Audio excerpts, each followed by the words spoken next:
நம்ம தமிழ்நாட்டுல பெண்களுக்கு பாதுகாப்பு இல்ல அப்படின்னு எல்லாருமே நினைக்கக்கூடிய அளவுக்கு தமிழ்நாட்டுல எங்கேயாச்சும் ஒரு மூலையில ஒரு நாளைக்கு 1 இல்லனா 2 பாலியல் குற்றங்கள் என்னமோ நாள்தோறும் தினசரி நடந்துகிட்டு தான் இருக்கு. ஸோ அதை நிரூபிக்கும் விதமா நேற்று இரவு ஈசிஆர் ரோட்ல தனியா போயிட்டு இருந்த பெண்கள் கிட்ட திமுகவினர்கள் சேர்ந்த ஒரு கும்பல் பார்த்தீங்கன்னா அவங்க கிட்ட அத்துமீறி நடக்க முயற்சி பண்ணியிருக்காங்க. அந்த வீடியோ கார் ஃப்ரண்ட் கேமரா மூலிமா ரெக்கார்ட் ஆகி ரொம்ப பெரிய அளவில் வைரல் ஆகிட்டு இருக்கு. ஸோ அந்த வீடியோ தான் நீங்கள் இப்போ ஸ்க்ரீனில் பார்த்துக்கிட்டும் இருக்கீங்க. ஸோ இதை பற்றி நம்ம தமிழக ஆளுநர் அவரே வருத்தப்பட்டு ஒரு அதிர்ச்சிகரமான கருத்து தற்போது ஆளும் திமுக அரசுக்கு எதிராக சொல்லியிருக்காரு. அதில் முக்கியமாக அவர் குறிப்பிட்டிருக்கிறது, தமிழ்நாட்டில் தொடர்ந்து பெண்களுக்கு பாதுகாப்பே இல்லை அப்படின்னு. அவர்கிட்ட நிறைய பெற்றோர்கள் அவங்க தமிழ்நாட்டுக்கு நாங்கள் எங்களுடைய குழந்தைகளை படிக்க அனுப்ப விரும்பலை, ஏன்னா இங்கே பாதுகாப்பு ரொம்ப கம்மியாக இருக்குது, எங்களுடைய குழந்தைகளுக்கு படிப்பை விட பாதுகாப்பு தான் ரொம்ப முக்கியம், அதனால் நாங்கள் தமிழ்நாட்டுக்கு படிக்க அனுப்ப விரும்பலை அப்படின்னு ஆளுநர் அவர்கிட்டயே நிறைய பெற்றோர்கள் இதை பற்றி சொல்லி வருத்தப்பட்டதா தற்போது நம்ம தமிழக ஆளுநர் அவரே பார்த்தீங்கன்னா நேற்று ஈசிஆரில் நடந்த இந்த சம்பவத்தை பற்றி அவர்கிட்ட கேள்வி எழுப்பினதுக்கு ஆளுநர் இந்த அதிர்ச்சிகரமான கருத்தை தற்போது ஆளும் திமுக அரசுக்கு எதிராக சொல்லியிருக்காரு. ஸோ ஆளுநர் மட்டும் கிடையாது, அவரை தொடர்ந்து தற்போது பாஜக தற்போதைய தலைவராக இருக்கிற அண்ணாமலை அவர்களும் திமுக அரசுக்கு எதிராக ஈசிஆர் ரோட்ல நேற்று பெண்களுக்கு பாதுகாப்பு இல்லாமல் திமுகவினர்கள் ஆளும் திமுகவினர் கட்சியினர்களே பெண்களுக்கு எதிராக அவங்க மோசமா நேற்று நடந்துகிட்ட அந்த சம்பவத்தை பற்றி அண்ணாமலை அவர்களும் அவருடைய உச்சக்கட்ட கோபத்தை தற்போது வெளிப்படுத்தியிருக்காரு.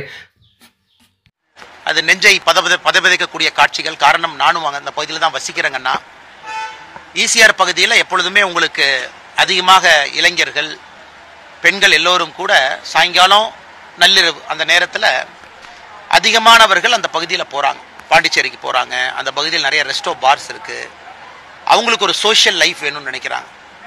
ஆனால் எப்பொழுதுமே ஈசிஆர் பகுதியில் நானும் பார்த்தது, சரியான பாதுகாப்பு எப்பொழுதுமே அங்கே இருக்காது.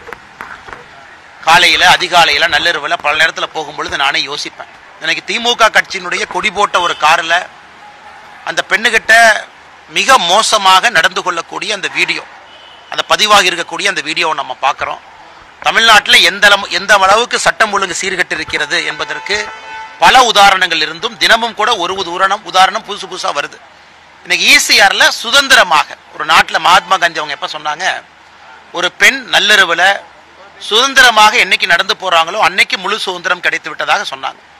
இந்தியா முழுவதும் முழு சுதந்திரம் கிடைத்ததாக நான் பார்க்கின்றேன். தமிழகத்திற்கு முழு சுதந்திரம் கிடைக்கல. ஏன்னா நள்ளிரவில் பெண்கள் போனா பிரச்சனை, பகல்ல போனா பிரச்சனை. அண்ணா பல்கலைக்கழகம் வளாகத்திற்குள்ள அங்க படிக்கக்கூடிய பெண் 7:45 மணிக்கு சாயந்தரம் நடந்து போனா பிரச்சனை.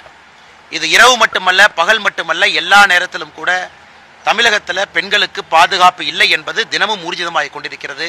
நேற்று ஈசிஆர் சாலையில் வந்திருப்பது மற்றும் ஒரு உதாரணம்.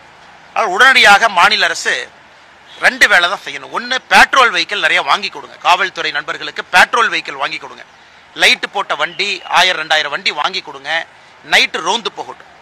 2வது, 2 வீலர்ஸ் வாங்கி கொடுங்க, அதுவும் பெட்ரோல் வெஹிக்கிள், எல்லா பீட் கான்ஸ்டபிள் 2 வீலர் எல்லா பக்கம் போகணும். 3வது, காவல்துறை போலீஸ் ஸ்டேஷன் அதிகப்படுத்த வேண்டும் என்றால் தயவு செஞ்சு அதிகப்படுத்துங்க. காவல்துறைக்கு எந்தவித உபகரணங்கள் கொடுக்காம, போலீஸ் காவல் நிலையங்களையும் அதிகப்படுத்தாம, காவல்துறைக்கு ரெக்ரூட்மெண்ட்டும் பண்ணாம, இந்த கையாலாகாத திராவிட மாடல் என்று சொல்லி தெரிகின்ற திமுக அரசு பெண்களுக்கு எதிராக நடக்கக்கூடிய குற்றங்களை எங்கேயும் கூட கட்டுப்படுவதற்கு ஒரு ஆணியை கூட துரும்ப கூட கிள்ளி போடாமல் இருக்கிறார்.